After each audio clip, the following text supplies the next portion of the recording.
मसीह के नाम से सबको जय मसीह की। आज का वचन है रोमियों की पत्री उसका 5 अध्याय 3 से लेकर 5 वचन तक। केवल यही नहीं वरन हम क्लेशों में भी घमंड करें, यह जानकर कि क्लेश से धीरज और धीरज से खरा निकलना और खरे निकलने से आशा उत्पन्न होती है और आशा से लज्जा नहीं होती, क्योंकि पवित्र आत्मा जो हमें दिया गया है उसके द्वारा परमेश्वर का प्रेम हमारे मन में डाला गया है। मेरे प्रियो, यहाँ पर परमेश्वर के दास, परमेश्वर के जो चेला, जो प्रेरित कहलाया जाता था, उसका नाम है पवित्र प्रेरित पौलुस। उन्होंने रोम में जो कलीसिया थे उस कलीसिया के लिए एक पत्री लिखता है, जो कि सुसमाचार की पत्री है।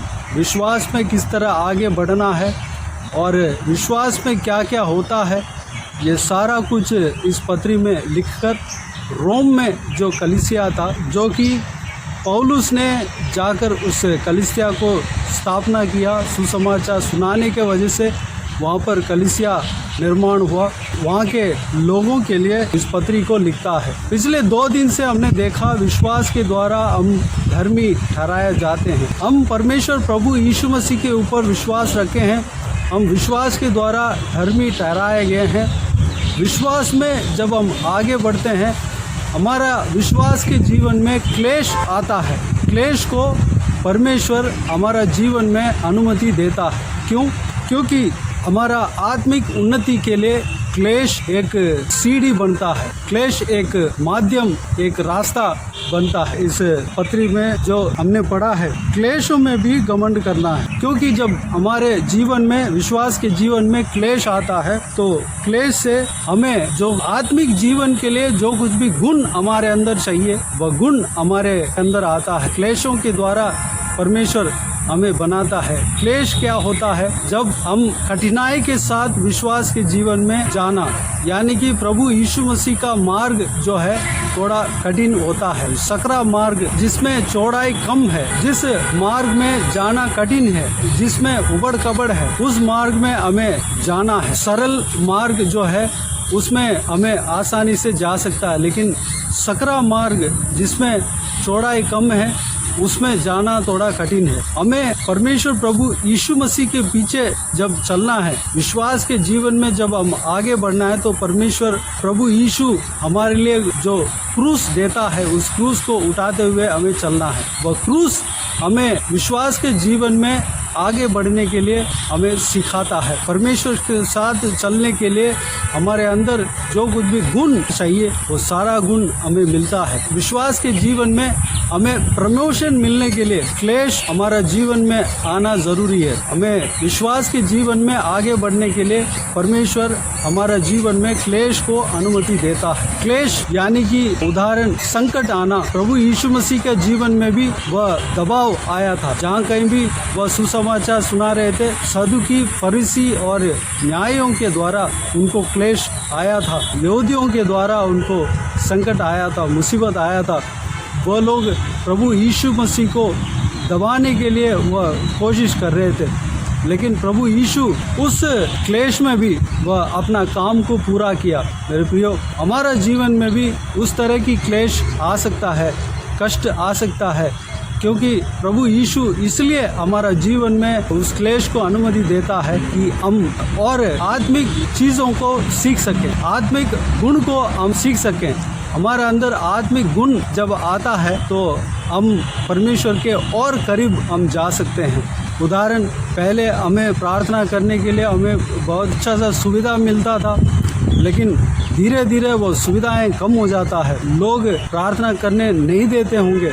उस तरह की परेशानी अगर आते हैं, वह एक तरह की परेशानी है। उस कष्ट में भी, उस सिचुएशन में भी परमेश्वर के लिए समय निकालकर, परमेश्वर के उपस्थिति में बैठने के लिए जब हम समय निकालते हैं, वह सिचुएशन, वह जो संकट का सिचुएशन है, हमें विश्वास के जीवन में आगे बढ़ने के लिए मार्ग बनाता है। हमें खराई के साथ किस तरह रहना है, उस चीज़ को हमें सिखाता है। अगर कोई प्रचार करते हैं या आत्मिक एक्टिविटीज़ है, आत्मिक कार्य है, हम जब करते जाते हैं, जब हमारा उस एक्टिविटीज़ में बिना रुकावट का जब हम चलते हैं, हमें विश्वास के जीवन में और हम आगे कैसे बढ़ना है हमें पता नहीं चलता है। हमारे अंदर खराई नहीं आ पाएगा। अगर क्लेश हमारा जीवन में नहीं आएगा तो हमारे अंदर धीरज नहीं आ पाएगा। अगर धीरज हमारे अंदर नहीं आएगा तो खराई हमारे अंदर नहीं आ पाएगा। अगर खराई हमारे अंदर नहीं आएगा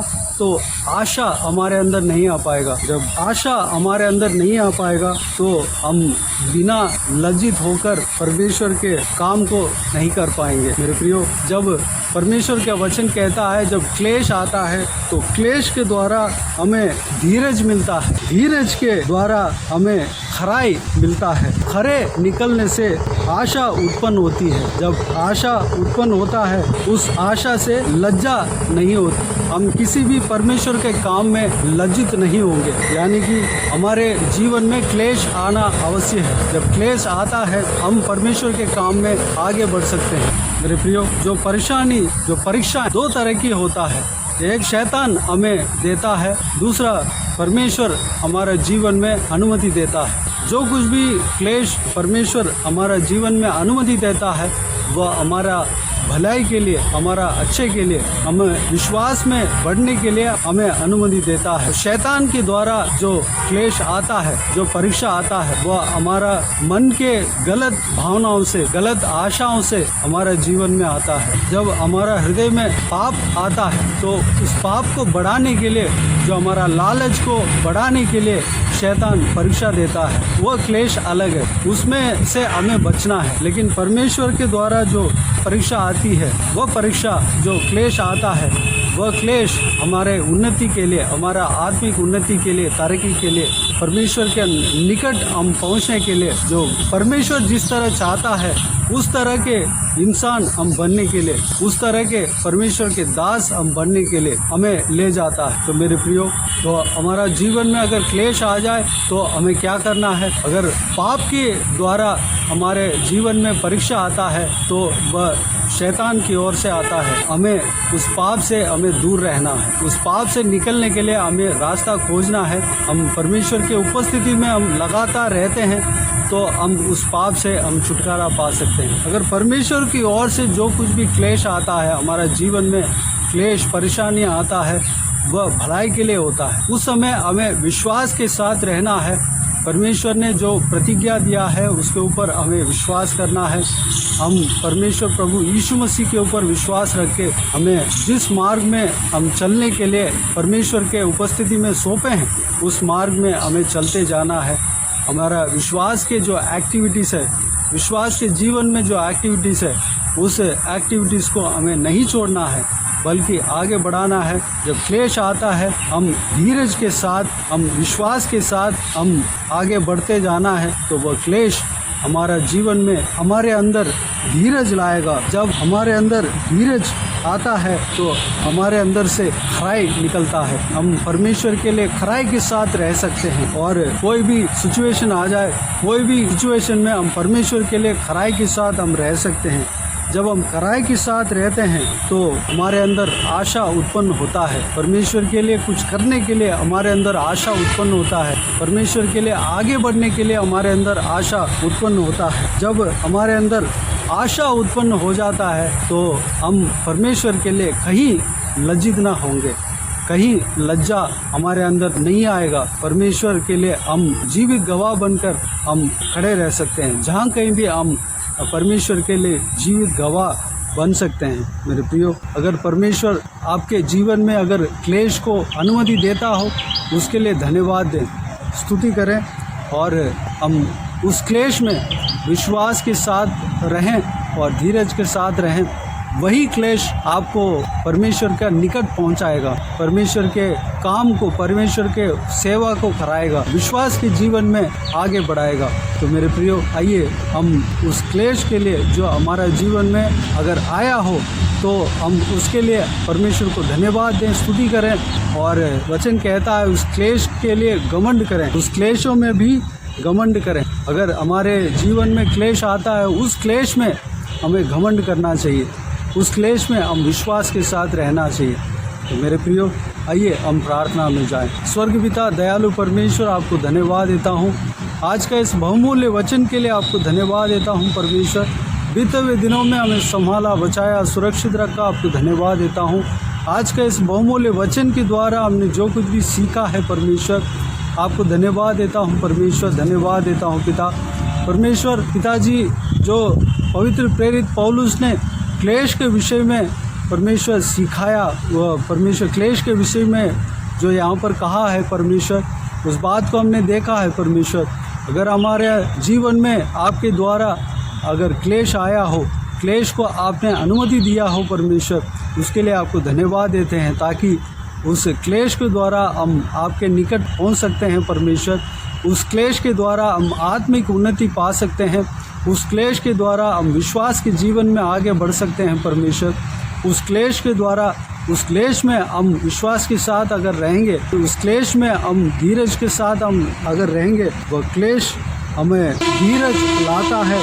अगर धीरज हमारे अंदर आता है तो हमसे खराई निकलता है परमेश्वर। खराई के साथ जब हम रहते हैं तो हमारे अंदर आशा उत्पन्न होती है, और आशा जब हमारे अंदर आता है तो उससे हम लज्जित नहीं होते परमेश्वर। आपके लिए हम लज्जा कभी नहीं होंगे परमेश्वर। हम पिताजी आपके लिए लज्जित नहीं होना चाहिए। आपके जीवित गवाह बनने के लिए, आपके वचनों को सुनाने के लिए परमेश्वर, आपके सुसमाचार को सुनाने के लिए परमेश्वर, आपके काम को करने के लिए हम परमेश्वर कहीं भी लज्जित नहीं होना चाहिए। उसके लिए परमेश्वर हम जो कुछ भी क्लेश आता है परमेश्वर, उसमें हम धीरज के साथ, विश्वास के साथ आपके साथ साथ हम चलने पाएँ, आगे बढ़ने पाएँ परमेश्वर। चाहे कोई भी सिचुएशन हमारे जीवन में अगर आ जाए, चाहे कोई भी संकटें, मुसीबत हमारा जीवन में आ जाए परमेश्वर, उसमें भी हम विश्वास में स्थिर रहने पाएँ और आगे बढ़ने पाएँ परमेश्वर। अनुग्रह देना पिता। परमेश्वर धन्यवाद देता हूँ। हालेलुया। परमेश्वर क्लेश किसी के द्वारा भी आ सकता है परमेश्वर, उस क्लेश में भी हम विश्वास के साथ हम रहने पाए परमेश्वर। अनुग्रह देना पिता। अगर शैतान के द्वारा जब अगर परीक्षा आती है पिता, वह आपके द्वारा नहीं परमेश्वर। जो पाप के द्वारा हमें परीक्षा करने वाला परमेश्वर आप नहीं है पिता। परमेश्वर, वो जो पाप के द्वारा हमारे जीवन में परेशानी आता है, परीक्षा आता है, वह शैतान की ओर से आता है परमेश्वर। उस चीज़ को हम समझ नहीं पाए परमेश्वर। पिताजी, हम हालेलुया, हम पाप से दूर होने पाए परमेश्वर। पिताजी, जो आपके द्वारा जो परीक्षा आता है, क्लेश आता है, उसमें हम विश्वास के साथ रहने पाए, स्थिर रहने पाए। अनुग्रह देना, और हम आपके वचन के गहराई में जाने के लिए अनुग्रह देना पिता। धन्यवाद देता हूँ पिता। जो कोई भी जन इस वीडियो को देख रहे हैं, उन सभी को आशीष देना, संभालना परमेश्वर। किसी को भी कोई भी कमी घटी ना होने देना, भरपूर आशीष देना, सारा ज़रूरतों को पूरा करना, सभी का जीवन में कार्य करना, सबका प्रार्थना का विषय को आप सुनकर उत्तर देना परमेश्वर। जिनका जो कुछ भी ज़रूरत है उन्हें पूरा करना परमेश्वर। किसी की भी कोई भी तकलीफ़ हो परमेश्वर, सारा तकलीफ़ को दूर करना, परेशानी को दूर करना, सभी को आशीष देना। हर एक के ऊपर आपके हाथ हमेशा बने रहने पाए, हर एक का जीवन में कार्य करना परमेश्वर। पिताजी, हर एक का ज़रूरतों को पूरा करना परमेश्वर। जो लोग परमेश्वर कर्ज में फंसे हैं परमेश्वर, सारा कर्ज से उन्हें छुटकारा देना पिता। इस कर्ज को वापस देने पाए पिता। अनुग्रह देना परमेश्वर। पिता, जो कोई भी काम करने जा रहे हैं, सारा कामों में सफलता देना। हालेलुया। कोई भी काम अधूरा रहना नहीं चाहिए परमेश्वर। अनुग्रह देना पिता। सभी को सुरक्षित रखना, आशीष देना, संभालना। बाकी सारे बातों को आपके हाथों में सौंपते हैं परमेश्वर। सारा प्रार्थना को सुना, ग्रहण किया, धन्यवाद देता हूँ। आप उत्तर देंगे, धन्यवाद देता हूँ। बाकी सारे बातों को आपके हाथों में सौंपता हूँ। सारा जलाल, आदर, महिमा आपको मिलते रहे। सारा दुआ प्रार्थना को प्रभु यीशु मसीह के नाम से मांगते हैं, सुन और ग्रहण कर। आमीन, आमीन। प्रभु यीशु मसीह के नाम से प्रभु यीशु मसीह का आशीष और अनुग्रह हम सभी के ऊपर बने रहें। आमीन, आमीन। मेरे प्रियो, इस चैनल को सब्सक्राइब करें और शेयर करें। अगर किसी को भी प्रार्थना का विषय हो तो डिस्क्रिप्शन में दिए हुए नंबर पर कॉल करके प्रार्थना करा सकते हैं। हम आपके लिए प्रार्थना करेंगे। आप अपने व्यक्तिगत प्रार्थना में हमारे लिए प्रार्थना कीजिए। इस सेवकाई के लिए, इस सेवकाई के उन्नति के लिए, इस सेवकाई में जुड़े हुए हर एक जन के लिए, हर एक का आशीष के लिए, आत्मिक आशीष के लिए, पारिवारिक आशीष के लिए, संसारिक आशीष के लिए, क्लेशों में विश्वास में स्थिर रहने के लिए, आगे बढ़ने के लिए, परमेश्वर के निकट पहुंचने के लिए प्रार्थना कीजिए। सब लोग, जो कोई भी जन इस वीडियो में शामिल हुए हैं, जो कोई भी इस सेवकाई में जुड़े हुए हैं सब परमेश्वर का चेला बनना चाहिए और उनका सेवा करना चाहिए, उनका सुसमाचार को सुनाना चाहिए। इसके लिए प्रार्थना करें। प्रभु यीशु आप सबको आशीष दे।